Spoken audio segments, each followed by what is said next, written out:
శ్రీ సద్గురుభ్యో నమః. శ్రీమద్ బృహద్వాసిష్టాచల సిద్ధాంత శ్రీ శివరామ దీక్షితీయమునందు ప్రథమ భాగంలో స్వప్న దృష్టాంత ప్రకరణము ప్రారంభం.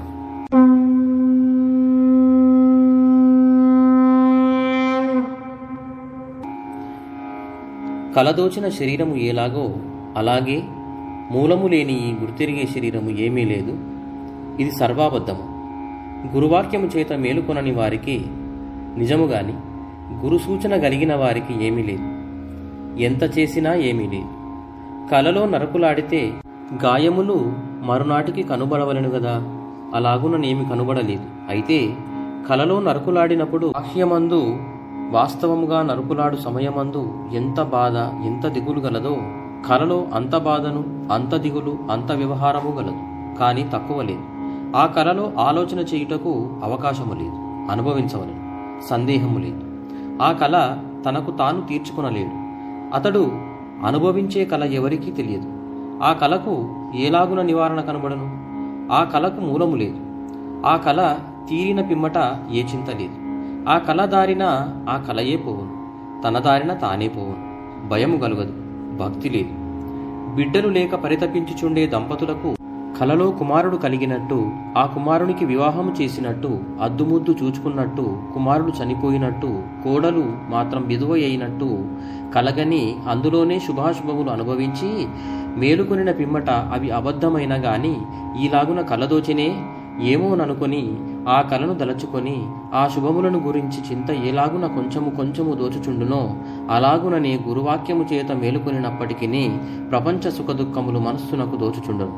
ఇదిగాక దేశాంతరము వెళ్ళిన కుమారుడు రావడమునకు ఆలస్యమై అతడు చనిపోయినట్టుగా తల్లిదండ్రులకు కలదోచిన ఎడల వ్యసనగ్రస్తులై మనసు నిలుపలేక అతనిని చూచుటకు వెళ్ళుచు సకల శ్రమలు బడుచు అతనిని చేరి చూచి సంతోషించినప్పటికీ కలను దలచి అప్పటప్పటికి వ్యాకులము పొందినట్టుగా వివేకులకు ప్రపంచమే లేనప్పటికీ అజ్ఞాన కాలమునందనుభవమై ఉన్న వాసనల దలచుకొని కొంచెము సుఖదుఖముల చెందినట్లుండును.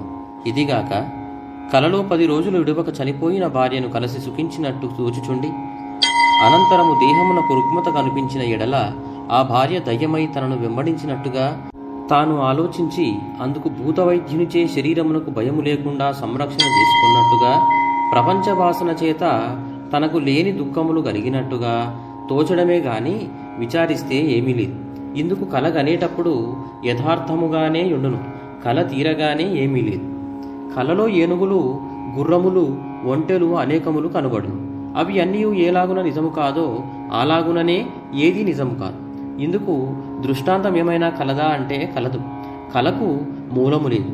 కలలో దోచిన వస్తువులు ఎంత నిజమో ఈ దేహము అంతే నిజము గాని వేరుగాదు.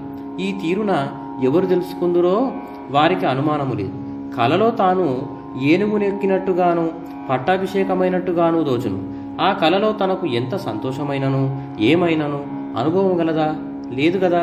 అందుకే ఈ భ్రమ పడకూడదు. ఈ భ్రమకు ఎవరు కర్తలో వారికి ఏమైనా ఆశ గలదా అంటే ఏమీ లేదు. కలకు దేహమే మూలము గాని మరి ఒకటి కాదు. అంతా కలే గాని కలకు అన్యము కాదు.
శ్రీ సద్గురుభ్యో నమః. శ్రీమద్ బృహద్వాసిష్ట అచల సిద్ధాంత శ్రీ శివరామ దీక్షితీయములోని ప్రథమ భాగంలో 4వ ప్రకరణము స్వప్న దృష్టాంత ప్రకరణం చదువుకుంటున్నాము.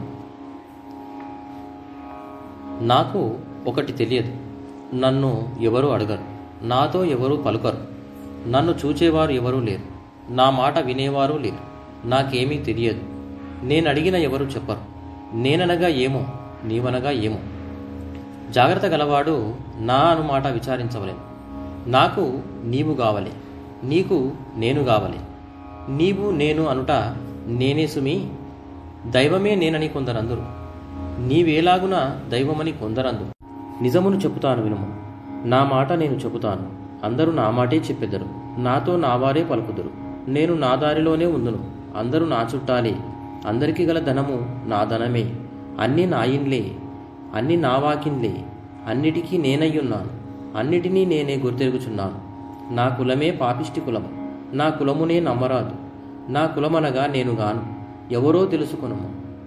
ఎవరికి వారే యమునా తీరే అందురు గదా, దీనిలో సంగతి అయినా తెలియరాదా, జాతస్య మరణం ధ్రువం అందురు గదా, దీని భావము తెలుసుకొనరాదా, ఎందుకింత దురహంకారము, దురహంకారము వదలకపోతే ఏలాగున ముక్తిని పొందుదురు. ఎవరికైనా దురహంకారము వదలవలననే తాత్పర్యము తెలియదా, ఈ దురహంకారమును ఎవరు విడుతురో వారే దేవతలు. దురహంకారమనగా నేనే అనుటే, దురహంకారము అందరికీ నేననే ఉన్నది కదా, అదే దురహంకారము, అదే మొదలు చెడకుంటే వృద్ధ్యగుచుండదా, కొద్ది గొప్పగుచున్నది, కొద్ది గొప్పలు తెలియవలను.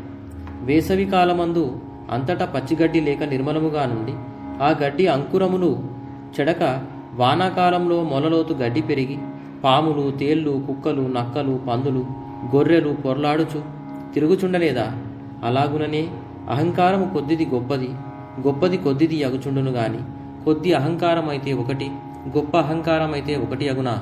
వ్రణమే తీటకురుపు, తీటకురుపును గీరుచుంటే గొప్ప వ్రణమగుచున్నది. మొదలు మాటలుగా నుండి తరువాత తిట్లుగా మారి ఆ పైవి కొట్టుకొనుటలై రణము గలిగి కోలుపోయి ఇండ్లు మొదలైనవి అమ్ముకొని కలతపడుచున్నారు. అది అహంకారము వల్లనే గదా. అహంకారము ఎంత మాత్రమున్నను నరకప్రాప్తమగును. అహంకారము లేని వారికి గాని జన్మరాహిత్యము కలుగదు. అహంకారము దేహము వల్ల కలిగినది, అహంకారము వల్లనే జగత్తు కలిగినది. అహంకారమే దేవుడు, అహంకారమే మనుష్యులు, అహంకారమే పందులు, అహంకారమే కుక్కలు, అహంకారమే నక్కలు, అహంకారమే గాడిదలు. అహంకారము లేని వారికి అనుభవం లేదు, ఆయాసము లేదు. అహంకారము నానా విధములు, నానా కులములు, అహంకారమునకు అనేక నామములు. అహంకారము లేనిదే పరమార్థము, అహంకారము లేనిది అహంకారము లేని వారలకే తెలియవలెను. అహంకారము విష్ణువుకు గలదు, బ్రహ్మకు అంతకన్నా గలదు, శివునికి చెప్పశక్యము కాదు, 33 కోట్ల దేవతలకున్నూ గలదు, గురువుకు మాత్రము లేదు. తత్వమసి మహావాక్యము క్రియాకారి కాదు, తత్పదమందు అహంకారము గలదు, త్వంపదము కేవల అహంకారమే. హసిపదము త్వంపదానకు తత్పదానకు ఐక్యమవునట. ఈ ఐక్యము కాకుంటేనేమి, అహంకారము అహంకారములో గలియకుంటేనేమి. అహంకారము అహంకారములో గలియవలన అహంకారమును నమ్మదగదు. అహంకారమనగా ఎరుక, ఆ ఎరుక లేని ఎరుక, ఆ లేని ఎరుకను విడవవలెను. ఆ ఎరుకకు మరుపు గలదు. ఎరుక మరుపులు లేక యుండేది ఏది కలదో దానిని ఎరుగుచున్నవాడు యోగి. యోగి అయిన వాడు ఎరుకను వదలవలయను. ఎరుక ఉంటే ఏ దరి తోచదు, ఎరుకకు మరుపు సహజము. శ్రీ సద్గురుభ్యో నమః. శ్రీమద్ బృహద్వాసిష్ట అచల సిద్ధాంత శ్రీ శివరామ దీక్షితీయములోని ప్రథమ భాగము 4వ ప్రకరణము స్వప్న దృష్టాంత ప్రకరణం చదువుకుంటున్నాము. ఎరుక మరుపులు గానిది, సదసత్తులు గానిది, రూపారూపములు గానిది, జ్ఞానాజ్ఞానములు గానిది, గుణాగుణములు లేనిది, కోరికలు లేనిది, చలాచలములు గానిది, సంకల్ప వికల్పములు లేనిది, సాక్షి గానిది, బ్రహ్మ గానిది, విష్ణువు గానిది, శివుడు గానిది, ప్రకృతి గానిది, ఆకాశము గానిది, వాయువు గానిది, అగ్ని గానిది, జలము గానిది, భూమి గానిది, శబ్దము గానిది, స్పర్శ గానిది, రూపము గానిది, రసము గానిది, గంధము గానిది, ఈలాగున ఏదీ గానిది. అబీజం వృక్ష సంపూర్ణం శాఖా పల్లవవర్జితం పుష్పం నాస్తి ఫలం నాస్తి సంపూర్ణం వృక్షవర్జితం. మొదలు లేదు, తుద లేదు, నడుమ లేదు, బుద్ధి కాదు, గొప్పది కాదు, చేతికి చిక్కదు, కట్టుపడదు, కొట్టుపడదు, తిట్టుపడదు, ఒకరిని మాట్లాడించదు, ఒకరితో మాట్లాడదు. మన్ను మాడలైనా, మాడలు మన్ను అయినా అది కదలదు, అది మెదలదు, అతుకదు, గతుకదు. కొత్తది కాదు, పాతది కాదు, కోపము లేదు, తాపము లేదు, చావు లేదు, పుట్టుక లేదు. అటువంటిది అచలం, సంపూర్ణమయ్యున్నది. దానికి కొమ్మలు లేవు, ఆకులు లేవు, చిగుళ్ళు లేవు, సంపూర్ణమయ్యున్నది. అట్టి సంపూర్ణమును ఎవడెరుగునో వాడు ధన్యుడు గాని స్వాధీనుడు గాడు, సంశయము లేదు. భ్రమేనాహం భ్రమేనత్వం భ్రమేనోపాసకాజన భ్రమేనీశ్వర భావత్వం భ్రమమూలమిదం జగత్. భ్రమయనగా నేననేదే భ్రమ. నేననే భ్రమను ఎవడు వదలునో వాడు కేవల విరక్తిపరుడు. వానిని చెప్పిన చోట మరి ఒకరిని చెప్పనే రాదు. వానితో సమానమైన వారుడు ఎవ్వరూ లేరు. నేననేది చెడుది. ఆ నేననేదే విషము. ఆ నేనును వదలడము దుర్లభము. ఆ నేను ప్రపంచము పుట్టినప్పుడు పుట్టినది కాని ఈ మధ్య పుట్టినది కాదు. ఈ నేనును ఏ ఉపాయము చేత నేనా తెరిపి చేసుకోవలెను. ఈ తెరిపి తన చేత కాదు, గురువు చేయవలెను. గురువును భక్తి చేత గొలువవలెను. గురువు లేని విద్య పనికిరాదు. గురుతీర్థ ప్రసాదము నీవు నీవనుట మర్యాద కాదు. నీవనగా ఎవరు, నేననగా ఎవరు? నీవు నేను అహంకారమే గదా. అహంకారమే నీవాయను, నీవే నేనాయను, నేనే నీవాయను. నేను నీవనే భేదము లేదు.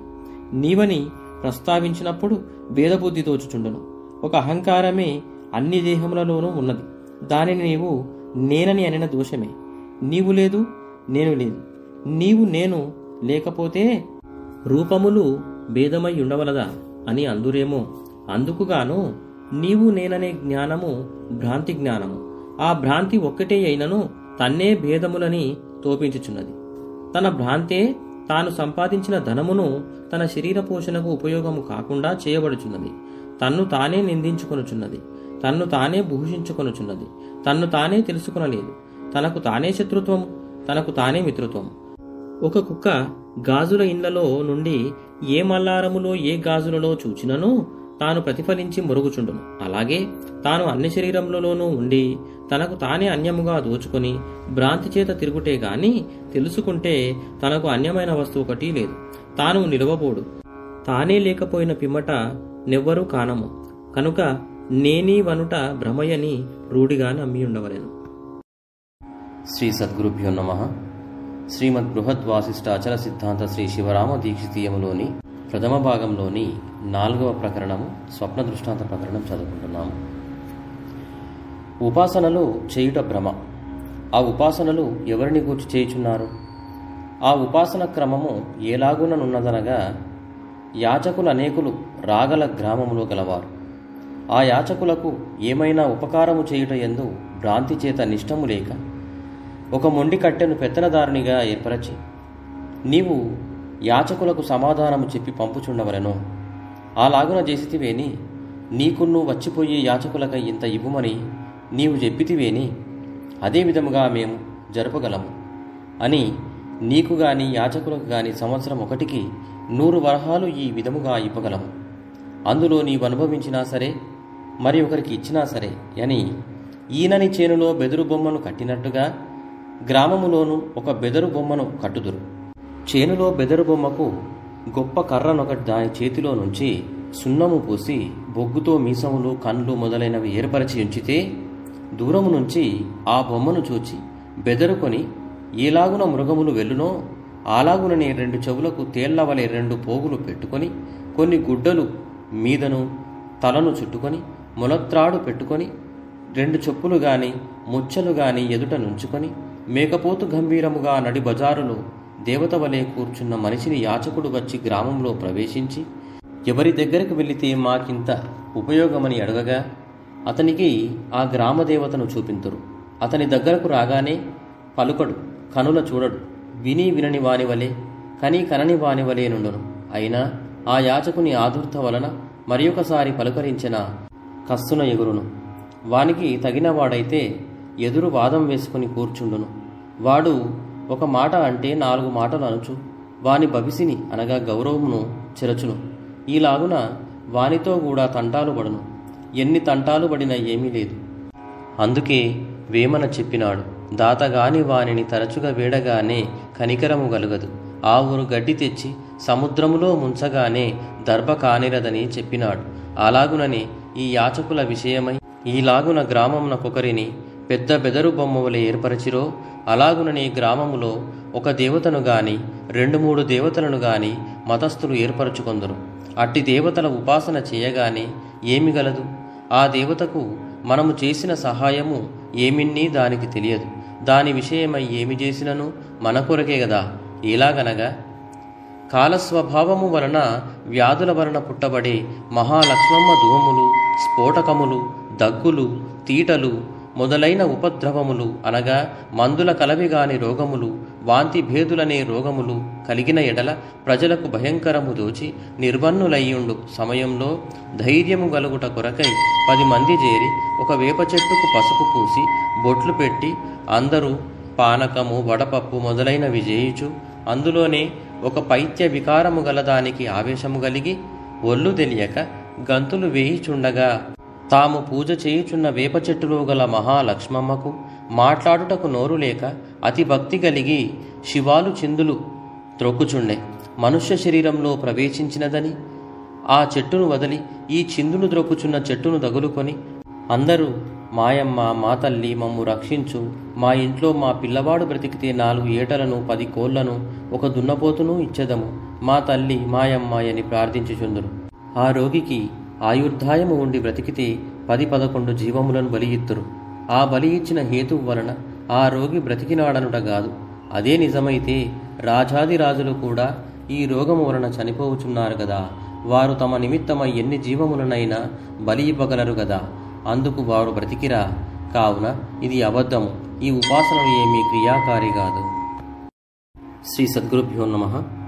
శ్రీమద్ బృహద్వాసిష్ట అచల సిద్ధాంత శ్రీ శివరామ దీక్షితీయంలోని ప్రథమ భాగంలో స్వప్న దృష్టాంత ప్రకరణము 4వ ప్రకరణం చదువుకుంటున్నాం. ఆ ఉపాసన పరులకు ఆ దైవము కనుబడడు.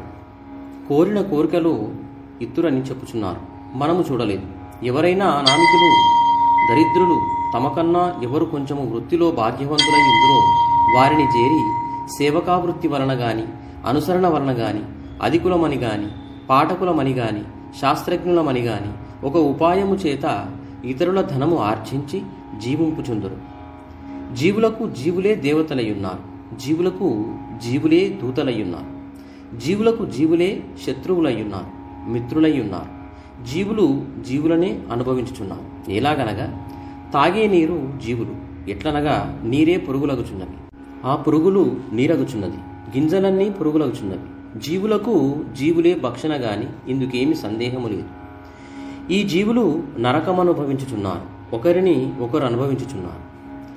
ఎరుకకు దేహమునకు భేదమని కొందరు అందరు. ఎరుకకు దేహమునకు భేదమైతే సుఖదుఖములు ఎరుకకే గాని శరీరమునకు లేకపోవాలి.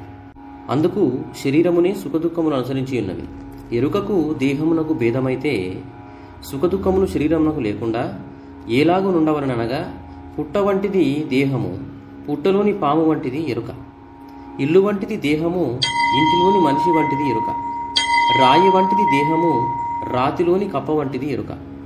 కట్టె వంటిది దేహము, కట్టెలోని పురుగు వంటిది ఎరుక కావాలి గదా. ఈలాగున ఎరుకకు దేహమునకు భేదమైతే దేహమునకు బాధ లేకపోవును, ఎరుకకు బాధ లేకపోవును. ఎలాగనగా పుట్ట మీద కొట్టితే పుట్ట తనకు సుఖమని దుఃఖమని చెప్పుకొనజాలదు గదా.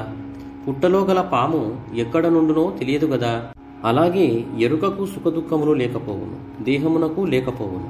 ఇండ్ల తలుపులు వేసుకుని పండుకుంటే వానకు ఇండ్లు తడిసినా గాని మనుష్యులకు ఏ బాధ లేనట్టుగా దేహమునకు ఎరుకకు వేరైతే అలాగున బాధ లేకపోవును.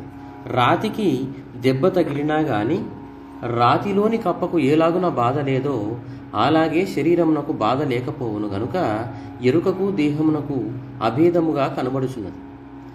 అభేద లక్షణము ఎలాగనగా పాము కూసము ఒకటైనట్టుగా, నీళ్లు పాలు ఒకటైనట్టుగా, కాయ విత్తు ఒకటైనట్టుగా, పుష్పము పరిమళము ఒకటైనట్టుగా, నూనె నువ్వులు ఒకటైనట్లుగా, అగ్ని కాష్టము ఒకటైనట్లుగా ఎరుక దేహము ఒకటయ్యున్నది. అందువల్లనే సుఖదుఖములు శరీరమునకు ఎరుకకు కూడా కలుగుచున్నవి. శరీరమును విడిచి ఎరుకయుండదు, ఎరుకను విడిచి శరీరం ఉండదు. ఎలాగుననగా పాముకున్నో పాము కుబుసమునకున్నో కూడా బాధ కలుగును గాని ఒకదానిని విడచి ఒకదానికి సుఖదుఖములు కలుగవు గదా. అలాగుననే ఎరుకకున్నో దేహమునకున్నో అభేదము. ఎరుకను విడిచి దేహమునుండదు, దేహమును విడిచి ఎరుకాయుండదు. ఫలమును విడిచి రసము, రసమును విడిచి ఫలము, నీరును విడిచి పాలు, పాలను విడిచి నీరు, కాష్టమును విడిచి అగ్ని, అగ్నిని విడిచి కాష్టము ఉండనట్లుగా దేహమును విడిచి ఎరుక, ఎరుకను విడిచి దేహము ఉండదు. అలాగుననే జననమును విడిచి మరణము, మరణమును విడిచి జననము ఉండదు. ఈ సందేహము గురూపదేశము వలన గాని వదలదు. సందేహమును మానుకుంటే జ్ఞానము లేదు, జ్ఞానము లేకుంటే నిశ్చయము లేదు, నిశ్చయము లేకుంటే అహంకారము పోదు, అహంకారము పోదనగా అహంకారము వదలదు. అహంకారము వదిలినేని అధికుడగును. అన్నిటికీ అహంకారమే బలము, అహంకారము సామర్థ్యము గలది. ఆ అహంకారము అనేక దినముల నుండి అనేక త్రాళ్ల వలె కట్టబడి ఉన్నది. ఆ అహంకారము ఎప్పుడు వదలునో అప్పుడే బంధముక్తుడగును.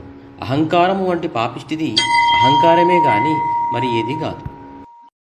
శ్రీ సద్గురుభ్యో నమః. శ్రీమద్ బృహద్వాసిష్ట అచల సిద్ధాంత శ్రీ శివరామ దీక్షితీయంలోని ప్రథమ భాగంలో స్వప్న దృష్టాంత ప్రకరణము 4వ ప్రకరణం చదువుకుంటున్నాం. ఈ ఉత్త బట్టబయలును ఎవరునూ గుర్తెరుగరు. ఈ పరిపూర్ణము ఎన్నడునూ సాకారము కాదు. ఈ సంపూర్ణము ఎన్నడునూ మనుష్యాకారము కాదు.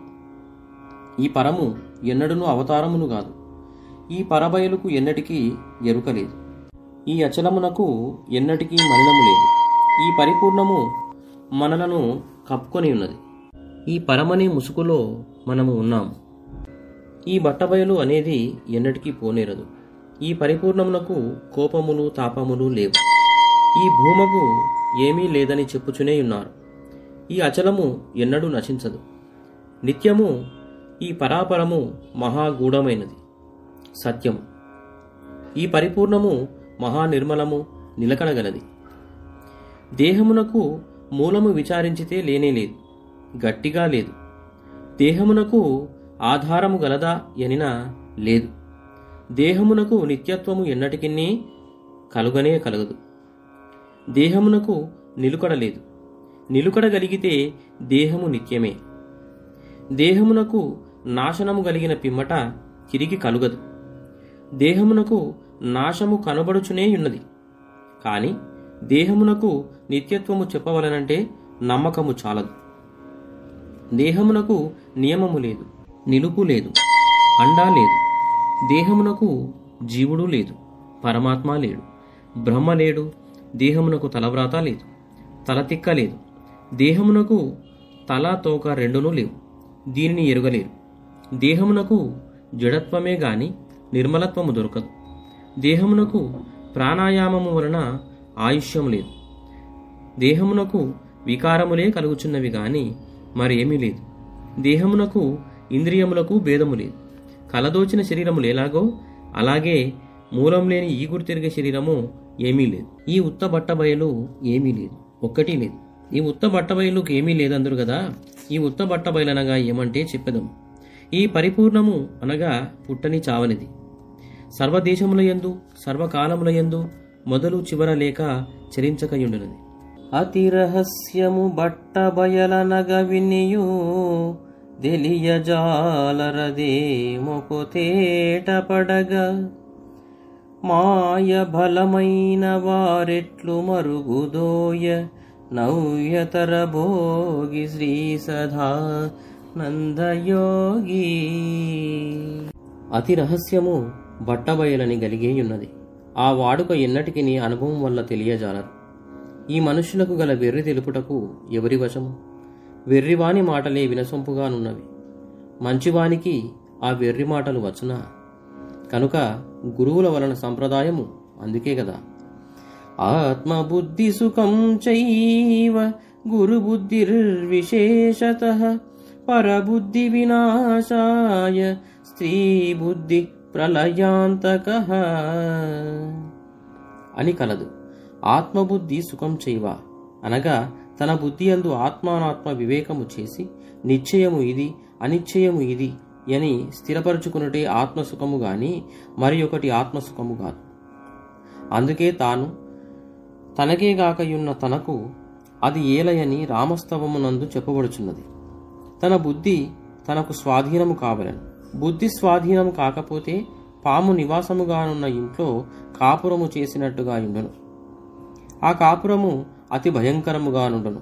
కనుక స్థిరబుద్ధి కలిగితే వానిదే సుఖము. గురుబుద్ధి విశేషమనిరి కదా. అది ఎలాగనగా అందుకు సద్గురువు దొరికిన ఎడల దుర్భ్రమలను విడిపించి జనన మరణ ప్రవాహ రూపమైన సంసార సాగరమును దాటించును. అనగా సంసారము నుండి విముక్తుడగును. సంసారం నుండి విముక్తుడనగా ఈ సంసారమును విడవడము కాదు, జనన మరణ ప్రవాహమైన సంసారము విడుచుట. శ్రీ సద్గురుభ్యో నమః. శ్రీమద్ బృహద్వాసిష్ట అచల సిద్ధాంత శ్రీ శివరామ దీక్షితీయములోని ప్రథమ భాగము 4వ ప్రకరణం స్వప్న దృష్టాంత ప్రకరణం చదువుకుంటున్నాము. ఈ సంసారము వదిలిన వాడే నిజమైన సన్యాసి. ఈ సన్యాసము వలన పరమార్థ చింత స్థిరమవును. ఇది అంతఃసన్యాసం. ఈ సన్యాసిని పూజించువారు ఉత్తములు. ఆత్మ సన్యాసికి ఎవరు లేరు. జగత్తు లేదు, ఆకలి లేదు, దప్పిక లేదు. అతను భోజనము చేయుట, దాహమడిగి పుచ్చుకొనుట, పరుండుట, స్నానము చేయుట, వస్త్రమును ధరించుట చూచువారులకు వారి వారి నైజమునకు తగినట్టుగా తోచుచుండును. కాని అతనికి తోచదు. తోచకుంటే ఏల అనుభవించవలననగా కలలో దోచినట్టుగా వాటికవే వచ్చుచున్నవి, వాటికవే పోవుచున్నవి. కలవలనే ఆ యోగికి సంప్రాప్తమగును గాని మరి ఒకటి కాదు. ఇది లక్షణము. ఇక బాహ్య సన్యాసము ముఖ్యము కాదు. ఆ బాహ్య సన్యాసమును అంగీకరించుట ప్రయాసము కాదు, నిమిష మాత్రములో సంభవించుచున్నది. ఆ బాహ్య సన్యాసములో 2 విధములు. ఆ 2 విధములు ఎట్లనగా, శాస్త్రమును చదువుకొని పెద్దలతో సహవాసము చేసి కొన్నాళ్ళు సంసార స్థితిలో నుండి పుత్రులు కలిగిన పిమ్మట వారలకు ఉపనయన వివాహాది కర్మములు జరిగిన వెనుక తన వలన సంరక్షించబడే వారలు శక్తివంతులైన పిమ్మట నేను వృద్ధునైతినిక ఎక్కడనైనా కూర్చుండి తపస్సు చేసుకునేదనని వారితో చెప్పి సహజ సన్యాసము పుచ్చుకొని సంచరించు వారలదే సహజ సన్యాసము. అటువంటి వారల వృత్తి ఏ విధముగా నుండుననగా వినుము. వారు ఒక చోట ఒక గడియ అయినా నిలుచుండరు. ఒకరితో ప్రసంగము చేయరు. అనగా వారికి దూషణ భూషణ తిరస్కారములు ఉండవు. వారినొకరు దూషించినా సరే, భూషించినా సరే, తిరస్కారము చేసినా సరే తామసపడరు. భూషించిరని సంతోషపడరు, తిరస్కారము చేసిరని విచారపడరు. వారికి సుఖములు కలిగిన ఎడల సంతోషమును పొందరు, దుఃఖములు కలిగిన ఎడల వ్యసనమును పొందరు. ఇందుకు ఒక కథ గలదు, వినుము. ఆనందస్వాములను వారు వెళ్ళుచుండగా మార్గమధ్యంబుననొకరైనను అన్నము పెట్టుటకు మర్యాద చేయకపోయిరి. అస్తమాన సమయమందు నొక యూరిలో ఒక దేవాలయం యొక్క ద్వారమందున నివసించి, ఓ యుధరమా, నీకు ఆకలి అయిన ఎడల చెప్పితే ఇప్పుడే ఎవరినైనా అడిగెదను. అపరాత్రి వేళ ఎవరున్నూ పలుకరని చెప్పుచూ సుషుప్తి నొందెను. ఆ యోగికి అపరాత్రికి జాగ్రత్త కలిగెను. ఆ సమయంలో ఆకలి పట్టజాలకపోయెను. అప్పుడు లేచి అంధకారములో ఇల్లిల్లు తిరుగగా తలుపులు వేసుకొని అందరూ నిద్రపోవచుండిరి. ఆ సమయమున ఒక ఇంటికి మాత్రము తడికె వేసి ఉండెను. ఆ తడికను మెల్లగా తీసుకొని లోపలికి వెళ్ళెను. ఆ లోపలకు వెళ్ళి దొంగవాని వలె అంతటా వెదికెను. అప్పుడు ఒక ఉట్టి మీద చట్టిలో కొంచెం మజ్జిగ అన్నము దొరికెను. ఆ అన్నము తీసుకొని మజ్జిగ కలుపుకొని కడుపు నిండునట్లు త్రావుచుండగా ఆ ఇంటివారు మేలుకొని చప్పుడు ఆలకించి దొంగ జొరబడినాడని అరవగా ఆ ఇంటి ప్రక్కనున్న వారందరూ పరుగెత్తి వచ్చిరి. అంతలో ఆ ఇంటివారే అతనిని పట్టుకొని 2 దెబ్బలు కొట్టగానే ఇంకా బాగా కొట్టుమనెను. ఆ మాటకు ఆ ఇంటివారికి ఆశ్చర్యముగా దోచి దీపం ముట్టించి చూచే వరకు యోగి, ఆహా, యతినింద కులక్షయమని ఉన్నది. కనుక అప్పుడు అందరూ ఆయనకు నమస్కరించి ఒక విశాలమైన గృహమునందు నివసింపజేసిరి. బుద్ధిమంతులైన వారు గనుక ధ్యాన భజన వందనాది క్రియల నెరవేర్చుచు అతిభక్తి గలవారలై మరుదినమున సమారాధన చేసి ఆ యోగికి తృప్తిపరిచిరి. అయితే ఆ యోగి అపరాత్రి దుర్దశ నుండి దెబ్బలు పడు సమయంలో విచారపడలేదు. దేవుని వలె పూజించున్నప్పుడు సంతోషపడలేదు. కనుక క్రమమైన సన్యాసికి ఇదే విధముగా సహనము, ఓర్పు, శత్రుమిత్ర సమత్వము, ఇష్టాయిష్టములు, శుభాశుభములు, సుఖదుఖములు, ప్రియాప్రియములు లేకపోవడం సంభవించుచున్నది. అతను నిర్మలుడు, నిత్యుడు, నిర్వికారుడు, అసంగుడు, అక్రోధుడు, అనహంకారుడు, ఆనందపరుడు, అగుణుడు, అజన్ముడు, అతిశాంతుడు, అధిక యోగ్యుడు, అచలుడు, అనభ్యాసుడు, అనాయాసపరుడు, అమాయకుడు, అపరోక్షము గలవాడు. అందుకే సన్యాసి అనగా అందరూ సన్యాసులు గారు. ఇటువంటి వారే నిజమైన సన్యాసాశ్రమయోగి. ఇంకొక విధము ఎలాగనగా వినుము. శ్రీ సద్గురుభ్యో నమః. శ్రీమద్ బృహద్వాసిష్ఠ అచల సిద్ధాంత శ్రీ శివరామ దీక్షితీయమునందు ప్రథమ భాగంలో 4వ ప్రకరణము స్వప్న దృష్టాంత ప్రకరణం చదువుకుంటున్నాము. భార్యతో కలహించుకొని గాని, గ్రామములో అప్పులకు గాని, సంసార సంరక్షణ చేయలేక గాని, ఇంటిలో భోజన సదుపాయము లేక గాని సన్యసించువారు కపట సన్యాసులు. వీరిని సన్యాసులే అందరు గాని సన్యాసులు గారు, మాచకమ్మలే. మాచకమ్మలే కాదు, ఎందుకు నన్ను అనిపించెదరు? వీరల ముఖమే చూడరాదు. వీరలకు జారత్వమందే ఎక్కువ భ్రాంతి. చివరకు నరకమే సంప్రాప్తమగును. జిహ్వచాపల్యములను గోరెదరు. అందుకే కదా జిహ్వోపస్థ పరిత్యాగి పృథివ్యాం కిం ప్రయోజనం అని ఉన్నది కదా. జిహ్వోపస్థ భ్రాంతులో వదలని యోగుల జోగులే. ఆ జోగులకు ఈ యోగులకు సమానమా? పేడ బెల్లము సమానమా? శంకరాచార్యుల వారికి పీర్ల సరిగస్తుకు సంబంధమా? ఎద్దుకు గాడిదకు సమానమా? తెల్లగా నుండగానే కొంగకు హంసకు సమానమా? అయితే పంది బురద మెచ్చును గాని పన్నీరు మెచ్చదు. అటువలనే బూటకులు గాని మెచ్చరు. వారికి బూటకములతో ఏమి పని, మాటలతో ఏమి పని? ఈ బూటక సన్యాసము వలన ఏమి ఫలమనినా వీరికి తగని కోపం.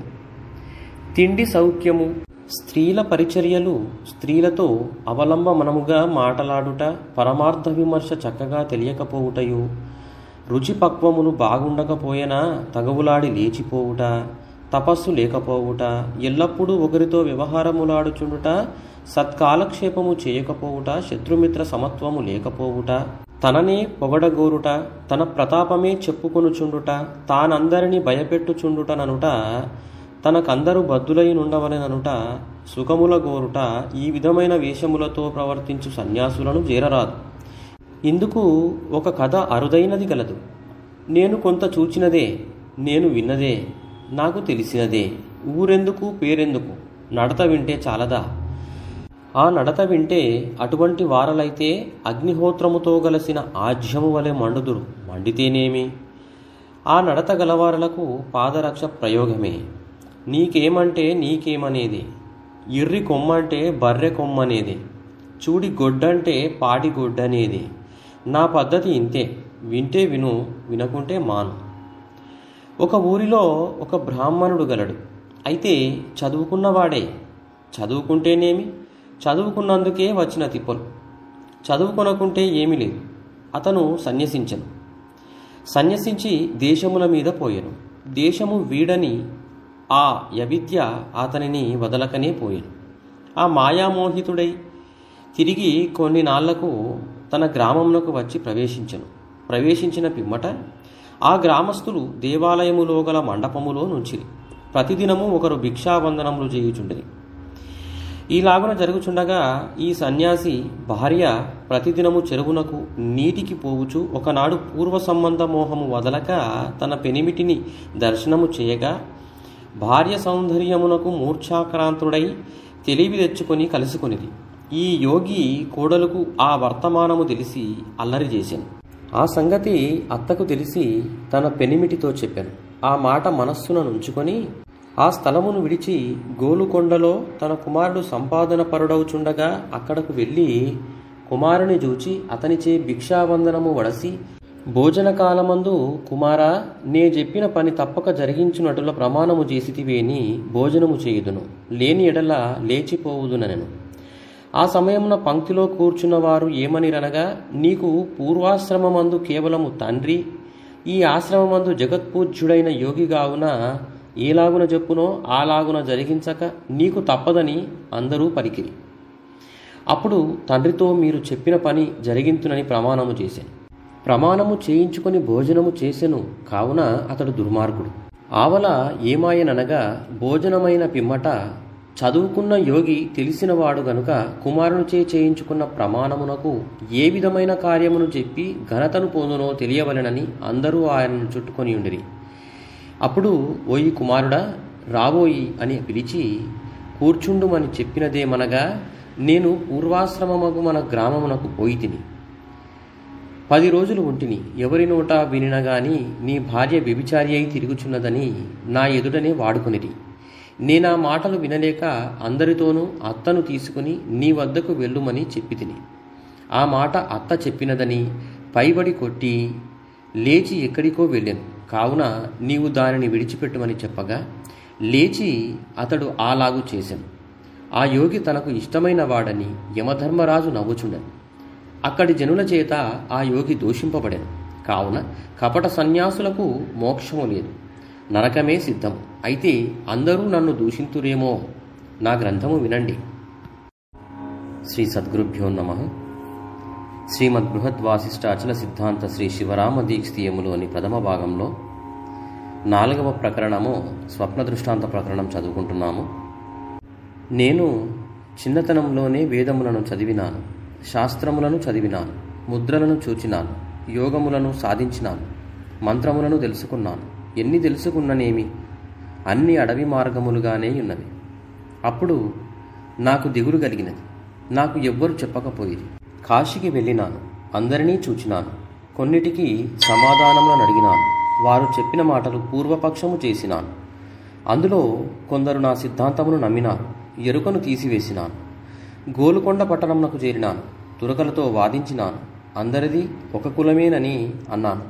వారందరూ నాతో జ్ఞానుల వలె సంభాషించినారు. విందుకు రావలసినదని అన్నారు. రాని ఎడల సమాధానము చెప్పుమని అన్నారు. మంచిది అని నేను పోయినాను. అందరము కూర్చున్నాము. సకల పదార్థములు వడ్డించినారు. ఆరగించుమని అన్నారు. నేను ఒకటి అడిగినాను. చీచీ లేచిపోమని అన్నారు. అందుకు మీకు అభిమానము ఉన్నది గనుక నేను మిమ్మల్ని చేరరాదని అన్నాను. అక్కడి నుండి లేచి నా ఊరు వచ్చినాను. నేను ఎవరితోనూ చేరలేదు. నాకు ఎవరూ లేరు. నేను తురకలకు ఉపదేశము చేసినాను. వారి గ్రంథములే వారికి సమాధానమైనవి. వారి భాషతో వారి గ్రంథముల సంగతులు వారికి చెప్పినాను. ఎరుకను పంది అని వారికి చెప్పినాను. గట్టిగా చెప్పినాను. వారికి నాటినది. సమాధాన పడినారు. వారు పందిని దలచరు. వారికి ఆ వాసన గిట్టదు. వారితో ఆ మాటలాడే వారిని చూచి దూరము తొలగుదురు. బ్రాహ్మణులకు ఉపదేశము చేసినాను. లెస్సగా ఆచారము జరుపుకోవాలనని చెప్పినాను. బాగా జరుపుకోవాలనని అన్నాను. కులములు వేరని అన్నాను. ఒక కులమును ఒక కులము ముట్టరాదని అన్నాను. లెస్సగా ఆచారములు చెప్పినాను. అందులో చండాల కులమునకు 100 బారల దూరము తొలగుమన్నాను. వాండ్లను చూడవద్దనే అన్నాను. వాండ్లతో మాట్లాడవద్దనే అన్నాను. అంటే వారు నమ్మినారు. చండాల కులము అంటే పడి చస్తామని అన్నారు. వారికి ఆ కర్మకాండనే చెప్పినాను. చెప్పితే నమ్మినారు. అప్పుడు వారికి ఎరుక చండాల కులమని చెప్పినాను. అప్పుడు గిజగిజలాడినారు. ఆ కులమును చూచి దూరముగా వెళ్ళుచున్నారు. దగ్గరకు రానివ్వరు. ఆ కులమును విడిచినారు. ఏ కులమును పొంది ఉన్నారో తెలియదు. బ్రాహ్మణులలో కర్మకులకు ఎరుక చండాల కులమని చెప్పినాను. రాజులకు ఎరుక మాదిగ కులమని చెప్పినాను. కోమట్లకు ఎరుక గోసంగి కులమని చెప్పినాను. శూద్రులకు ఎరుక మున్నోటి కులమని చెప్పినాను. తురకలకు ఎరుక పంది కులమని చెప్పినాను. పతివ్రతలకు ఎరుక పరపురుషుడని చెప్పినాను. విధవలకు ఎరుక ముండగర్భమని చెప్పినాను. ఉన్నదున్నట్టుగా చెప్పినాను. మరి ఈ దోషములను విడిచి నిర్మలులయ్యేయున్నారో లేక ఈ దోషములను ఆపాదించి చెప్పశక్యముగాని నిందలకు లోనయ్యేయున్నారో తెలియదు. తెలియకుంటే నాకేమి, తెలిసితే నాకేమి. తెలిసిన వారికే తేట, తెలియని వారికి తెలియనే తెలియదు. ఇది శాస్త్రమే, అశాస్త్రము కాదు. ఎవరైతే అహంకారులో వారికి నరకమనే ఉన్నది. బ్రహ్మము ఈ బయలనే ఉన్నది. ఎలాగుననగా బ్రహ్మకు సత్వగుణము లేదు, రాజసగుణము లేదు, తామసగుణము లేదు, శబ్దము లేదు, స్పర్శ లేదు, రూపము లేదు, రసము లేదు, గంధము లేదు, జ్ఞానము లేదు, మనస్సు లేదు, బుద్ధి లేదు, చిత్తము లేదు, అహంకారము లేదు, ప్రాణము లేదు, అపానము లేదు, వ్యానము లేదు, ఉదానము లేదు, సమానము లేదు, కనులు లేవు, ముక్కు లేదు, చెవులు లేవు, చర్మము లేదు, నోరు లేదు, నాలుక లేదు, కాళ్ళు లేవు, చేతులు లేవు, గుదగుహ్యములు లేవు, ఆకాశము కాదు, వాయువు కాదు, అగ్ని కాదు, జలము కాదు, పృథ్వీ కాదు, పంచకోశములు కావు, పంచదేహములు కావు, పంచబ్రహ్మలు కావు, పంచముఖములు కావు, పంచాక్షరములు కావు, పంచావస్థలు కావు, పంచేంద్రియములు కావు, పంచధారణలు కావు, పంచాత్మలు కావు, పంచలింగములు కావు, పంచాయుధములు కావు, పంచపాతకములు కావు, పంచస్థానములు కావు, పంచదేహములు కావు, అవస్థాత్రయములు కావు, ఏది బ్రహ్మము కాదు. బ్రహ్మమునకొకటియూ లేదు, ఆది లేదు, అంత్యము లేదు, మధ్యము లేదు, కొద్దిది కాదు, గొప్పది కాదు, అంటుకోరాదు, ముట్టుకోరాదు, పట్టుకోరాదు, తీసుకోరాదు, మూసుకోరాదు, మోసుకోరాదు, కోసుకోరాదు, కనులకు గానరాదు, నోట చెప్పరాదు, మనస్సునకు గోచరము కాదు. ఇటువంటిదట బ్రహ్మము. ఈ బ్రహ్మము బయలవునో కానేరదో. బయలంటే వింతగానుండను, విమర్శ లేదు. ఊరికనే ఈ ఉత్త బట్టబయలు ఏమీ లేదు. ఈ పరమునకు ఆ బ్రహ్మమునకు ఏమైనా భేదము కలదో లేక లేదో చూడరాదా? 2 వరహాలు చేతపట్టుకొని ఒకటి బంగారముది ఒకటి ఇత్తడిది అనేవారికి ఎవరు చెప్పగలరు? అయితే బ్రహ్మమని అనవద్దని అంటారో ఏమో. ఈ పరము అని అనక ఊరుకొనరాదా? బ్రహ్మమని అంటేనేమి, పరమని అంటేనేమి? బ్రహ్మము లేదు, బయలు లేదు. బ్రహ్మమని అనవద్దని అంటే ఊరికేనే ఉండగలదు. శాస్త్రము అనవద్దనే ఉన్నది, నామరూప వివర్జితమనే ఉన్నది. శ్రీ సద్గురుభ్యో నమః. శ్రీమద్ బృహద్వాసిష్టాచల సిద్ధాంత శ్రీ శివరామ దీక్షితీయములోని ప్రథమ భాగంలో 4వ ప్రకరణము స్వప్న దృష్టాంత ప్రకరణం చదువుకుంటున్నాం.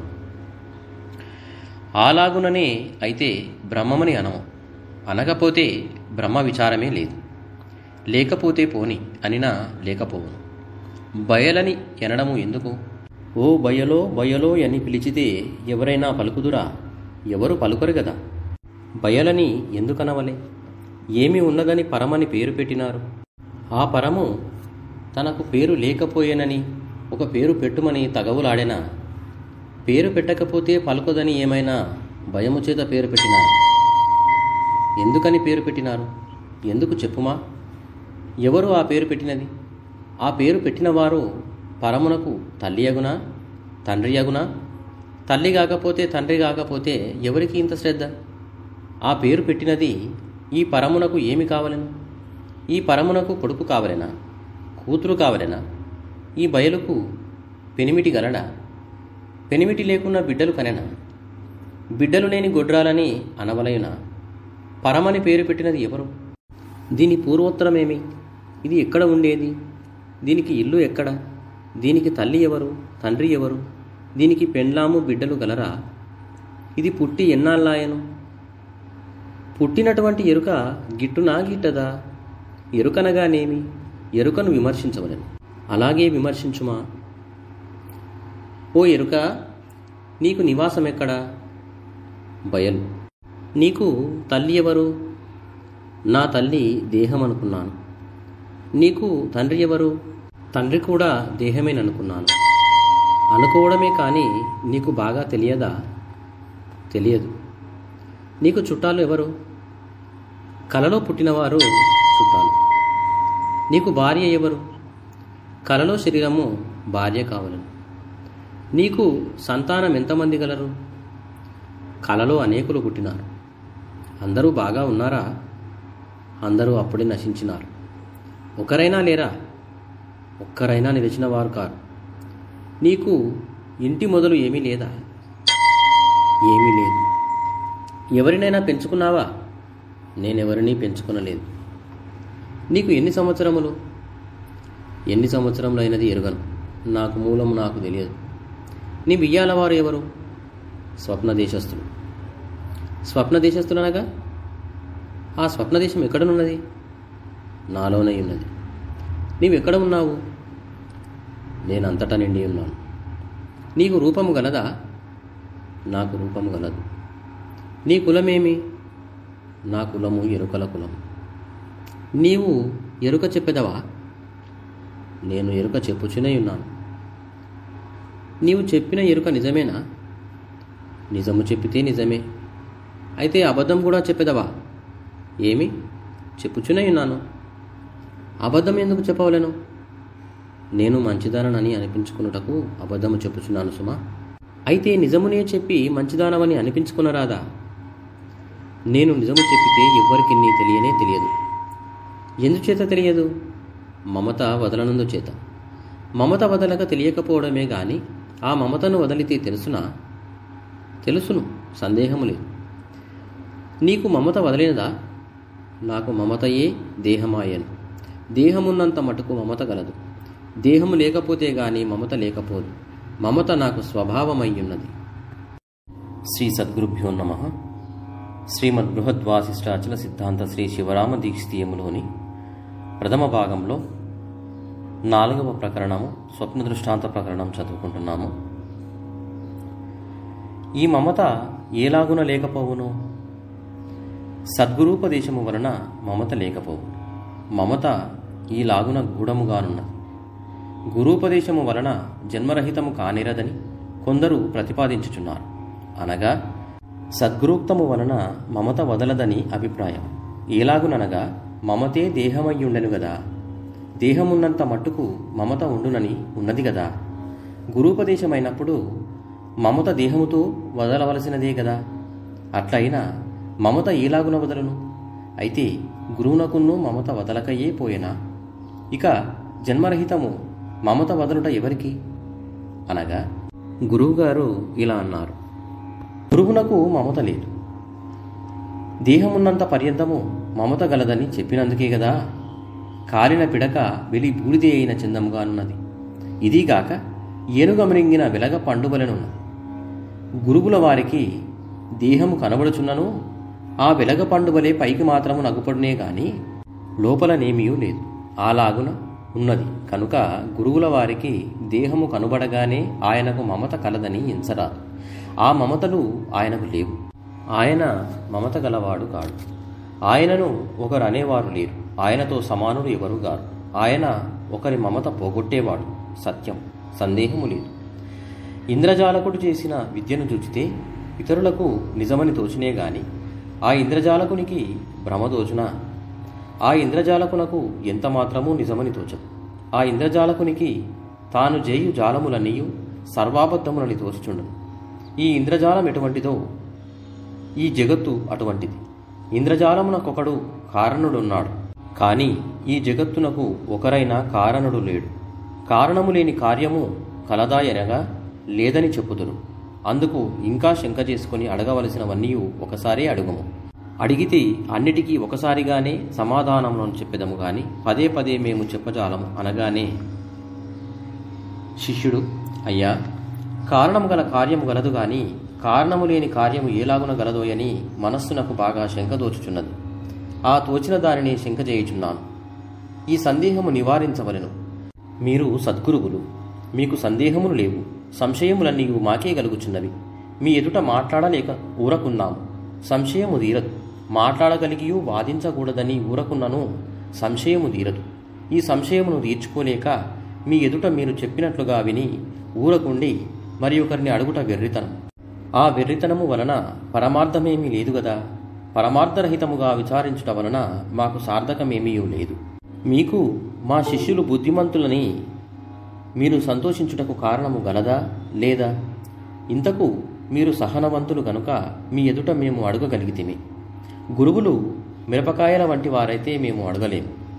రాతితో వేసిన వారిని వెన్నతో వేసేవారు గనుక మేము అడుగుచున్నాము. అదిగాక అడిగితే చెప్పే శక్తి గలవారు కనుకనే కోపము లేదు. కోపగించుకొను వారిని సమాధానం అడుగ పనిలేదు. వారు చెప్పే సమాధానము కోపమే. వ్యవహారమునకైనా ఇదే యుక్తి. అధికారి అని పేరు మాత్రమే గాని అందరికీ సమాధానము చెప్పలేరు. అతని మనస్సుకు ఏమి దోచునో అదే వింటేనే సమాధానం. సూటి తప్పి వినకపోతే సమాధానము వేరే చెప్పరు. ఆ పైన తామసమే సమాధానం. ఆ తామసమునకు హాని గలదు. అప్పుడు గురువుగారు, ఓయి శిష్యుడా, ఈలాగున నీవు పలికితివి గదా, గురువునకు యుక్తియుక్తము దోచకపోతే ఏమి చేయవలేను అనగానే శిష్యుడు, ఓ గురుమూర్తి, సద్గురురాయ, మహానుభావ, ఎవరి చేతగల పుల్ల అనగా వారి చేతి పుల్లతో వారి కన్ను పొడుచుకున్న చందముగా మీరు అసాధ్యమైన యుక్తిని అడుగగా సమాధానము చెప్పుటకు అలవిగానిది అడిగితిరి గదాయని గురువునకు యుక్తియుక్తము దోచదంటినా నా గురుభక్తికి లోపము వచ్చను. గురువునకు మించిన శిష్యుడనగుతును. వేరే పని లేదు. లేని నరకమైన నా కొరకు నేడు గలుగును. ఇందుకేమాత్రము సందేహము లేదు. ఇది నిశ్చయం. గురువై ఉండగా యుక్తియుక్తమును దోచకపోవునా?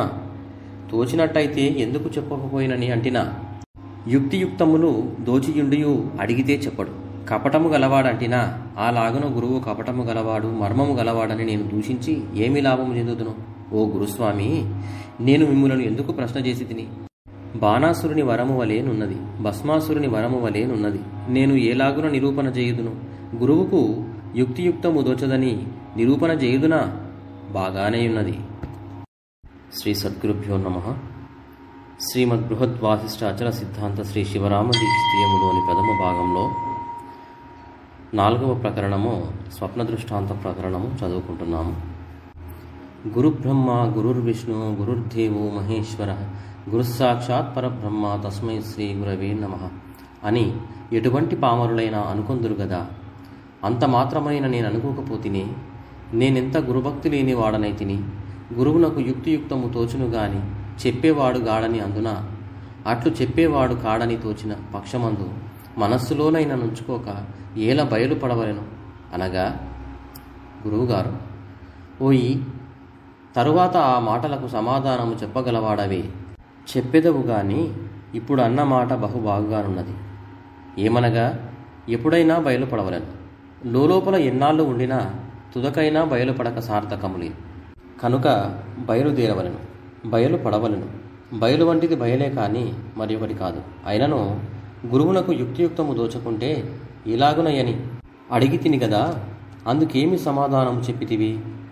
శిష్యుడు, ఓ సద్గురుమూర్తి, ఈ శంకర్ నన్ను అడగవలదు, నేను చెప్పజాలను, నన్ను మన్నించవలనని ప్రార్థించగా ఆయనకు అనుగ్రహం కలిగి, ఓ ఈ శిష్యుడా, సరే నేనైనా చెప్పెదను, ఆ సమాధానము వినుము. గురువునకు యుక్తియుక్తము దోచక దురహంకారుడైన ఎడల, ఓ ఈ శిష్యుడా, ఈలాగున కుయుక్తులను చేయరాదు, సంశయాత్మ వినశ్యతి అను ప్రమాణము గలదని చెప్పును. గురువు అహంకారము లేక నిర్మలుడైన ఎడల, ఓ ఈ శిష్యుడా, ఈ సంశయము నాకున్నూ సందేహముగానే ఉన్నది. ఇది ఫలాని వారి వలన రహితము కాగలదు, వారిని విచారించవలనని చెప్పును. అలాగున చెప్పగా శిష్యుడు సమ్మతించి ఆ ఆలోచనను వదలి మరి ఒక ఆలోచనను విచారించువాడైన ఎడల సరే, లేని ఎడల అతనిని విడవవలెను. ఎరుకను నీ కులమేమని అడుగగా తెలియదనను గదా, అందుకు ఈ బయలు తనకేమి కావాలేనో అడిగినావా? శిష్యుడు, అయ్యా అడుగలేదు. ఇదివరలో నన్ను ఒక ప్రశ్న చేయుమని చెప్పినా. ఆ ప్రశ్న నేను అడుగుచుండగా ఈ మధ్య గురువునకు యుక్తియుక్తము తెలియకపోతే ఏలాగునని అడిగితిరి. దాని విమర్శనే ఇదివరదాకాయను. ఇప్పుడు నేను అడుగుచున్నది సంపూర్ణము కాగానే ఎరుకకు బయలేమి కావాలనో అడిగెదను. గురువుగారు, ఓయి శిష్యుడా, ఏ ప్రశ్న అడుగుచున్నావు? నేను ఏది అడుగమంటిని అది నేను మరచిపోతిని, దానినే అడగవలను. శిష్యుడు, అయ్యా నన్ను చిక్కులు పెట్టుటకు మీరు అనుచున్నారు గాని మీకు మరుపు గలదా? మాకు అన్ని మరుపులు గలవు, కానీ మీకు ఎలాగునగలుగును? గురువు, ఓయి విన్నావా? మరుపు దేనివలన పుట్టినది చెప్పుమా? శిష్యుడు, అయ్యా ఎరుక వలన మరుపు పుట్టినది. గురువుగా, ఎరుకకు మరుపు ఉన్నది కదా? శిష్యుడు, ఉన్నది కానీ నియతము లేదు. గురువు, నియతము లేదనగా అర్థమేమి? శిష్యుడు, ఎరుకకు మరుపు పదే పదే కలుగుచుండును గాని ఎరుక స్థిరముగా నిలువదు, మరుపు స్థిరముగా నిలువదు. గురువు, ఎరుక మరుపును రెండును దేని వలన కలిగెనోయి? శిష్యుడు, దేహము వలన కలిగెను. గురువు, దేహము దేని వలన కలిగెను? శిష్యుడు, పంచభూతముల వలన కలిగెను. గురువు, పంచభూతములు దేని వలన కలిగెను? శిష్యుడు, బయలు వలన కలిగెను. గురువు, బయలు దేని వలన కలిగెను? శిష్యుడు, ఆ బయలు దేని వలన కలిగినది కాదు. గురువు, ఆ బయలు ఎక్కడనున్నది? శిష్యుడు, అంతటా ఉన్నది. గురువు, దానికి చావు లేదా? శిష్యుడు, దానికి ఎన్నటికీ చావు లేదు. ఏది చచ్చినా అది చావదు. గురువు, దాని వలననే అన్నీయూ కలుగుచున్నవా? శిష్యుడు, అన్నీయూ దాని వలననే కలుగుచున్నది. గురువు, దాని వలన కలిగిన వాటికి నాశము గలదా లేదా? శిష్యుడు, నాశము గలదు. గురువు, అది స్థిరమా అస్థిరమా? శిష్యుడు, అది స్థిరమే. శ్రీ సద్గురుభ్యో నమః. శ్రీమద్ బృహద్ వాసిష్ఠ అచల సిద్ధాంత శ్రీ శివరామ దీక్షితీయములోని ప్రథమ భాగము 4వ ప్రకరణము స్వప్న దృష్టాంత ప్రకరణము చదువుకుంటున్నాము. గురువుగారు, స్థిరమైన దానికి అస్థిర వస్తువులు కలుగునా? దానికి శిష్యుడు, కలుగనిరవు. కాని నాకు చూడగా బయలు స్థిరమనియు అందువలన అన్నీయు కలుగుచున్నవనియు కలిగినవి నాశనమగుచున్నవనియు తోచబడుచున్నది. కానీ ఏది లేదో ఏది కలదో నాకేమీయూ తెలియదు. మీరు అడిగినారు కనుక నాకు అలాగున దోచినది కనుకనే నేను చెప్పినాను. కానీ నాకేమీ తెలియదు. అయ్యా, నేను తెలిసి తెలియని మాటలు చెప్పినానని మీ మనసును ఎంచకూడదు. మన్నించగలరని ప్రార్థించదను. ఏ విధముగానైనా భ్రమ లేకుండా జనన మరణములు లేకుండా నిర్మలము కావాలననే కానీ వేరే ఆలోచన లేదు. తెలిసి తెలియని మాటలాడి ఇంకొకటి ఆర్జించవలననే అభిప్రాయం గలవాడను గాను. అయినను నేను ఎటువంటి స్వభావం గలవాడనైనది మీతో మనవి చేసుకోవాలనా? మీరు సర్వజ్ఞులు. మీకు తెలియనిది ఏమున్నది? అన్నీయూ మీకు తెలిసే ఉన్నవి. ఇదిగాక పుత్రుల స్వభావము తెలియని తండ్రులు గలరా? గురు: ఓయ్, అన్ని సరే గాని మీరు సర్వజ్ఞులు, మీకు తెలియనిది ఏమున్నదని మొదట అంటివి గదా. అది నిజముగా నీకు దోచిన వాడవై అరమరలేని వాడవైతే సర్వజ్ఞత్వము కలగగానే పుత్రులేమి మిత్రులేమి శత్రులేమి అందరి భావములు తెలిసేయుండును. పుత్రుల స్వభావము మీకు తెలియదాయని అంటివే, ఎందుకు తిరిగి ఆ భిన్నభావముగా మాట్లాడినావు? ఓయ్, నేను ఈ తీరున ప్రతి మాటకు శంక చేసి అడుగుచున్నానని నీవు అనుమానించవలదు. ఏ శంకలో ఏ స్వారస్యము కలదో, ఏ శంకలో ఏ అస్వారస్యము గలదో తెలియుటకై అడుగుచున్నాను. ఈ విధముగా అడుగుట వలన నీకు క్షేమమే గాని సామాన్యము కాదు. ఇదిగాక మనకు వేరే వ్యవహారమేమీ లేదు. ఒక మాటతోనే ముగించుకొని వృధా కూర్చుండిన ఎడల ఆవల కాలక్షేపము ఏమి గలదు? శిష్యుడు: స్వామి, కాలక్షేపము లేకపోతేనేమి, నిర్మలముగా నుండరాదా? గురువు: ఓయి, నీవే ముందుగానే చెప్పి ఉంటివి కదా, అది నీవు మరచిపోయినావా? ఏమనగా ఎరుకకు మరపు గలదని అంటివి, ఆ ఎరుకకు మరపు స్వభావమని అంటివి. ఆ ఎరుక మరపులు రెండును దేహమే గాని దానికి అన్యము లేదని అంటివి. దానిని ఎందుకు మర్చిపోయినావని అడగగా శిష్యుడు: ఓ స్వామి, నాకేమీ తెలియదు. ఈ ఎరుక మరపులు ఏలాగున లేకపోవునో నాకు వివరముగా తెలుపమని అడిగాను. గురువు: ఓయి, అలాగే నీకు చెప్పుటకు గదా ఇంత శ్రమనందుచున్నది. అయితే ఇంకొక మాటను అడిగేదను, దానికి సమాధానం చెప్పుము. తరువాత నీ మనోభీష్టము ఎలాగో అలాగే జరుగును. శిష్యుడు: అయ్యా, ఏమడుగుదురో అడగండి, నేను చెప్పుకొనియదను. గురువు: ఓయి, నిన్ను ఈలాగున విరోధము లేని మాటల వలన పారమార్థమునకు సార్థకములైన ప్రశ్నలను చేసి పరిపక్వ చిత్తమైన వెనుక ఉపదేశము చేయుమని ఎదవా, లేక నాకు శంకలతో ఏమి పని, నేనే దృఢపరచుకునేదను ఉపదేశము చేయమనేదవా? చెప్పుమనిన శిష్యుడు: అయ్యా, ఉపదేశము చేయగానే తరువాత దృఢమగునా, కానేరదా? చెప్పుమని అనగా గురువు: కొందరికి దృఢమవును, కొందరికి కానేరదు. శిష్యుడు: అయ్యా, కొందరికి దృఢమవును, కొందరికి కానేరదని అంటిరి కదా. గురువులకు అందరియందు సమభావము గలిగియుండునా, సమభావము లేకయుండునా? గురూపదేశం పొందిన పిమ్మట దృఢము కాకపోవడము శిష్యునికి గల నైజము వలన, గురువునకు గల నైజము వలన? గురువు: ఓయి, శిష్యుని మనస్సు పరిపక్వము గాకయుండిన నైజము వల్లనే గాని గురువునకు నైజము గలదని చెప్పకూడదు, వినకూడదు. శిష్యుడు: స్వామి, శిష్యునికి నైజము కలిగి మనసు పరిపక్వము గానిదే గురుస్వామి ఏల తొందరపడి ఉపదేశము చేయవలెను? గురువు: ఓయి, శిష్యునికి కలిగియున్న పరితాపమును చూచి గురువులు పశ్చాత్తాపము గలవారు గనుక ఉపదేశము చేయుచున్నారు. శిష్యుడు: అయ్యా, ప్రేమాస్పదుడైన కుమారునికి రుగ్మత కలిగినప్పుడు వైద్యుడు 10 లంకనాలతో గాని ఈ రుగ్మత నివారించదని చెప్పినప్పుడు తల్లిదండ్రులు ఎంత పశ్చాత్తాపము గలవారైనను అన్నము పెట్టుదురా? గురువు: ఓయి, అన్నమును పెట్టరు గాని ఎవ్వరు లేని సమయమందు విలపించుచున్న కుమారుని చూచి తల్లి ఎంగిలిపరిచినట్టు. శ్రీ సద్గురుభ్యో నమః. శ్రీమద్ బృహద్వాసిష్టాచల సిద్ధాంత శ్రీ శివరామ దీక్షితీయంలోని ప్రథమ భాగంలో 4వ ప్రకరణము స్వప్న దృష్టాంత ప్రకరణం చదువుకుంటున్నాం. శిష్యుడు: స్వామి, 10 లంకనములు చేయవలసిన రోగికి ఆపేక్ష చేత తల్లి ఎంగిలిపరచినను రోగము బలమై అవస్థలు చెందును గదా. అలాగుననే ఈ గురువులు చేసిన ఉపదేశము వలన మనస్సు కుదరక దరి తెలియక తిరిగి గురు శుశ్రూష ఉపదేశములకు పునః భగీరథీ ప్రయత్నము చేయగలిగిన కారణము నుండి ఆయాసమును పొందుచుండును. శిష్యునికి కారణము తెలియకపోవడము సహజమయ్యున్నను కారణము గురు తెరిగిన గురువులు సహనవంతులు కావలే గాని తొందరపడుట వలన ఏమీ ఆదాయము కలుగును? శిష్యునికి ఆనందమేలాగున కలుగును? గురువులు తెలిసియుండియు కపటోపదేశము చేసి కాలము వెళ్ళిబుచ్చుకొని పోయిన ఎడల తిరిగి ఆ శిష్యునికి సద్గురోక్తిగా గల ఉపదేశము లేకపోతే ఇన్ని సంవత్సరముల నుంచి సేవకావృత్తి చేత లభించనటువంటిది ఇకను మాత్రము లభించునాయను విరక్తిచే పామరుడు కాగలడు. అటువంటి ఉపదేశము ఎందుకు చేయవలను? గురువు: ఓయి శిష్యుడా, ఇది బలవత్తరమైన శంక. నీవీ శంకకు ఇన్ని విధములను అడుగుదువని నాకు తెలియదు. అయితే ఆ వెనుక నే చెప్పినది సమాధానము కాదా? శిష్యుడు: స్వామి, మీరేమి చెప్పితిరి? గురువు: ఓయి, ఇటువంటి గురూపదేశము గురువుల నైజము కాదని చెప్పితిని గదా. అయినను ఇది గురువుల నైజమే. ఆ గురువులకు గల నైజమేమని అనగా, ఈ గురువులలో 2 విధములు గలరు. ఎట్లనగా, శిష్యుల ధనము అపహరించవలననే అభిప్రాయము గలవారు కొందరు, వారి ధనమున కాశపడక ముక్తులం చేయవలననే వారు కొందరు.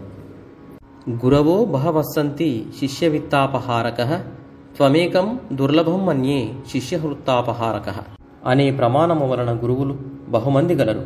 అందులో శిష్యులకు గల వృత్తాంతములను నివారణ చేయగల గురువులు దుర్లభము. శిష్యులకు మనసు కుదిరితేనేమి, కుదరకపోతే మనకేమి? ఉపదేశమైన తర్వాత ఏమైనా ఇత్తురో ఇవ్వరో అను సందేహము చేత తొందరపడి ఉపదేశము చేయుచుందురు. అటువంటి వారల వలన ఉపదేశము పొందిన వారికి ఏమీ తెలియదు. ఇది దీనికి గల మర్యాద అని తెలియను. శిష్యుడు: అయ్యా, అర్థము ప్రాణము ఆచార్యుని స్వాధీనమని చెప్పుచున్నది గదా. శిష్యుల ధనము గురువులు అంగీకరించుటకు విధాయకమై ఉండగా శిష్యవిత్తాపహారులని ఎందుకు దూషించవలను? ఇదిగాక లోకమునందు దానధర్మములు ముఖ్యములే గదా.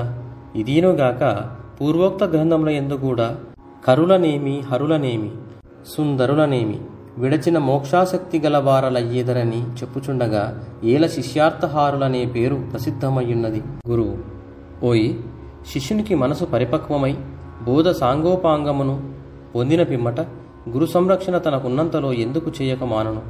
కాని అతని మనస్సున లేనిదే గురువు బలాత్కారముగా ఆర్జన చేయవలసిన అవసరము లేదు. కావున గురువు అడగవలసిన పని ఏమీ లేదు. ఆ గురువులకు శిష్యులకున్న ఎడల ఇవ్వక మానరు.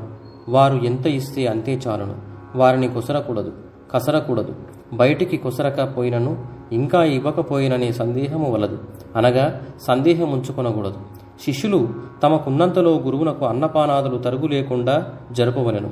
అలాగున జరుపుతూ ఇంత ఖర్చులు ఆయగదాయని తలచకూడదు, మనస్సులోనైనా ఎంచకూడదు. గురువు గుడిలో దేవుని వలె నుండవలెను. అనగా ఆ దేవునికి అల్ప కానుకలు కొందరు, అధిక కానుకలు కొందరు సమర్పించినను అందుకు ఆ దేవునికి ప్రియాప్రియములు లేనట్టుగానే శిష్యులు పూజల విషయమై ఎవరికి ఎలాగున శక్తి గలదో వారు అలాగున చేయగా ప్రియాప్రియములు లేక స్వల్పమునకు గాని అధికమునకు గాని ఊరకుండవలెను. ఇది సద్గురువుల విషయము. శిష్యుడు: అయ్యా, గుడిలో దేవుని వలె పోలిక చెప్పితిరి గదా. ఆ గుడిలో దేవునికి ఆకలి లేదు, దప్పి లేదు, కోపము లేదు, తాపము లేదు, జననము లేదు, మరణము లేదు. కనుక ఆయనకు అల్పమైనా సరే లేకపోయినా సరే గాని ఈ దేహదారి అయిన గురువునకు ఇది ఏలాగున సరిపోవును? 10 మంది శిష్యులు కలిగితే అందులోనొకనిని మహాబుద్ధిమంతుడని అనుచుందురు గదా. అలాగుననిన ఆ గురువునకు ఏమైనా దోషము వచ్చునా? చెప్పండి. గురువు: ఓయి, గుడిలో దేవునికైనను అలంకారముల వలన రూపములు గుణములు ఉన్నట్టుగా దోషపడును గాని ఈ గురువు కేవల అచల స్వరూపుడు. మధిరాపాన దురంధరుని వలె ఏమీ దోచక నిర్వికారుడయ్యుండును. శిష్యుడు: అయ్యా, గురువుల వారు మధిరాపాన దురంధరుని వలె ఏమియూ దోచక కేవల అచలస్వరూపులయ్యుందురని చెప్పితిరి గదా. ఈ అచలస్వరూపునికి శిష్యుడు తన్ను ప్రార్థించిన ఏలాగున తెలుసును? ఆ శిష్యునికి చలనస్వరూపుడై ఏలాగున బోధించును? ఇది అన్నిటిలోనూ నా మనస్సునకు గొప్ప సందేహముగానున్నది. గురువు: ఓయి, కలదోచిన గురు శిష్యుల వలెనని తెలియవలెను. శిష్యుడు: అయ్యా, కలలో దోచిన గురు శిష్యుల వలెనని చెప్పితిరి గదా.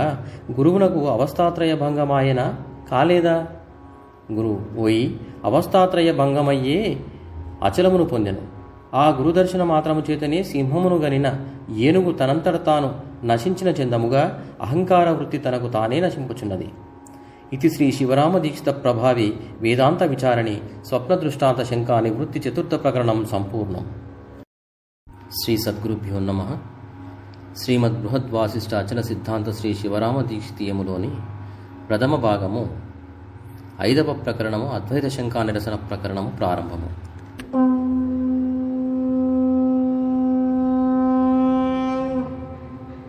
త్యజ ధర్మమ ధర్మంచ ఉభే సత్యానృతే త్యజ ఉభే సత్యానృతే త్యక్త్వా ఏన త్యజసి తత్వజః. అనాద్య విద్యా నిమగ్నంబై జనన మరణ క్లేశ బహుళంబయ్యుండు నీ లోకం ఎండమావుల యందు జలభ్రాంతి వలెను, రజ్జువునందు సర్పభ్రాంతి వలెను, శుక్తియందు రజిత భ్రాంతిని మిథ్యాభూతమై పరిణమించుచున్నయది. ఇట్టి అవిద్య నిష్కలంకమై నిరంజనమై సచ్చిదానంద రూపమైన ఈ శుద్ధ బ్రహ్మమును తెలియక నివర్తింపనిరదు. ఆ బ్రహ్మస్వరూపమును తెలియుటకు ముఖ్య సాధనములైన వేదశాస్త్ర పురాణాదులు బహు కష్ట సాధ్యములను చిరకాలాపేక్షములనుగా నున్నవి. కాబట్టి ప్రాచీనులు సూత్రభాష్యము, అద్వైత సిద్ధి చంద్రిక, వైజయంతి మొదలుగా గల అనేక గ్రంథములు చేసియున్నారు గాని అవి శాస్త్రజ్ఞానము లేని వారలకు దుస్సాధ్యములుగా నున్నవి. కనుక వాని అందలి విషయ సంగ్రహములు సంగ్రహించి పామరులకు సహితము ఉపయోగించున్నట్లు అద్వైతానుభూతి గల వారిచే అద్వైత ముక్తాకలాపమును ఈ గ్రంథము చేయబడెను. సకల జనులకు తుచ్చ సుఖార్థమై సమస్త ప్రయోజనములయందు ప్రవర్తించుచున్నారు కానీ నిత్య సుఖ ప్రాప్తి సాధన కలిగి ప్రవర్తించుచున్నారని ఏమి చెప్పవలను? అధికారులైన వారికి అనాయాసముగా నిత్య నిరుపద్రవ బ్రహ్మానంద సుఖ ప్రాప్తికి సాధనమైన వివేక చంద్రికయను గ్రంథము చేయబడుచున్నది. అది ఎట్లనగా, సాధన సంపన్నుడైన విమల చిత్తుడను శిష్యుడు ప్రబోధచంద్రుడను గురువునకు రహస్యమందు భక్తియుతుండై నమస్కరించి అతిభక్తితో స్వామి సంసార సముద్రమును ఏ విధముగా దాటవచ్చునని అడుగగా దానికి గురువుగారు, ఓయి నీవు పుణ్యాత్ముడవు, అనేక జన్మములయందు ఫలాశక్తి లేక నిమిత్త కర్మములు పరబ్రహ్మార్పణముగా బుద్ధితో చేసిన వారికి గాని ఈ బ్రహ్మానుభవాసక్తి కలుగదు. కాన నీకు దోచిన సంశయములను అడుగుమనగా శిష్యుడు, అయ్యా బ్రహ్మమనగా ఎటువంటిది? గురువు, ఓయి వాక్కు చేత చెప్ప శక్యముగాక మనస్సుచే తెలియబడక ఉత్పత్తి స్థితి లయములు లేక అఖండమై లోపట బయట అనునది లేక ఏ దిక్కు లేక విషయానుభవము లేని సుఖస్వరూపమైన తెలివి మాత్రమే అయి దేశకాలముల చేత కొంచెముగా చేయబడక సదా స్వయం ప్రకాశమానమై జాగ్రత్త స్వప్న సుషుప్తులకు సాక్షి అయి అబాధ్యమై సమస్త ప్రపంచ నివృత్తి దశకు సాక్షి అయి చిరాచిర ప్రపంచమందు సద్రూపమై నిండియున్న వస్తువు బ్రహ్మము. శిష్యుడు, అయ్యా సంసారమనగా ఎటువంటిది? గురువు, ఓయి అఖండ నిజానంద స్వరూపము నెరుగక మాయా సంబంధమైన దేహేంద్రియాది ప్రపంచమే తానని కామక్రోధాది గుణములు గలవాడై అస్థిరమైన దేహమునకు స్థిరత్వము గోరుచు వాయువు చేత చలించడి తరంగములతో కూడుకునిన సముద్రము వలె సంక్షోభించుచున్నది. అశాశ్వతమైన దారాపుత్ర ధన పశ్వాదులయందు అభిమానము చేత బద్ధుడై సదా సద్వివేకము లేకయుండు పురుషుని యందున్న అహంకారావస్థయే సంసారము. శిష్యుడు, అయ్యా ఈ సంసారము ఆత్మయందు ఎందువలన పుట్టుచున్నది? గురువు, ఓయి అవివేకము వలన పుట్టుచున్నది. అవివేకమనగా వివేకము చేత పోగొట్టబడునది. శిష్యుడు, అయ్యా వివేకమనగా నెటువంటిది? గురువు, ఓయి వివేకమనగా అంతఃకరణాది ఈ ప్రపంచమునకు సాక్షి అయి వేరుగా ఆత్మానుభవము గలుగుట. ఈ వివేకముని మందబుద్ధులైన వారికి అనుగ్రహము చేత దృగ్దృశ్య వివేకమనియు పంచకోశ వివేకమనియు పంచభూత వివేకమనియు నామరూప వివేకమనియు తత్వ వివేకమనియు 5 ప్రకారములుగా బ్రహ్మవేత్తలైన మహాత్ములు పురాణముల యందు గురుశిష్య సంవాదము చేత కట్టుబాటు చేసి బోధకొరకు నిరూపించియున్నారు. ఆ మహాత్ములు ఉపదేశించిన ప్రకారం నీకు ఉపదేశించుచున్నాము. అత్యాశక్తి చేత వినుము. ఓయి దృగ్దృశ్య వివేకమనగా దృక్కు అనగా చూచు నేత్రము, చెవులకు వినబడు శబ్దము, దృశ్యమనగా కన్నుల చేత చూడబడు రూపమును ఈలాగునని గంధము రసము మొదలైన ద్రవ్యాదులను స్పర్శగుండా దృశ్యమని తెలియవలేరు. ఈ దృక్కు 2 విధములు. ఎట్లనగా నశించు దృక్కనియు నిత్యమై నాశము లేక అనిత్యమైన అంతఃకరణం మొదలుకొని ఉత్పత్తి స్థితి లయములను చూచుచు తన కన్యమై అసత్యమయ్యుండు బుద్ధ్యాదుల చేత ప్రకాశింపబడక తానే విలగుచుండెడు తెలివి మాత్రమనియు అట్టి తెలివి రూపమైన దృక్కే కూటస్థమనియు ప్రత్యక్ చైతన్యమనియు ఉపాధితో కూడుకున్న బ్రహ్మస్వరూపమనియు ఆత్మయనియు సాక్షి అనియు ఈ శాస్త్రమందు చెప్పబడుచున్నది. కనుక దేహములో బుద్ధ్యాదులకు సాక్షి అయిన దృక్స్వరూపము విచారించుటకు సాధనమైన అంతఃకరణ స్వరూపమును విచారింపబడుచున్నది. ఓయి అంతఃకరణమనగా ఎటువంటిదనగా సత్యమనియు అసత్యమనియు సత్యాసత్య స్వరూపమనియు చెప్పకూడనిది. అది ఎట్టులనగా సత్యమని చెప్పకూడదు, అంతలోనే లేదని చెప్పబడుచున్నది. కనుక అసత్యమని చెప్పకూడదు.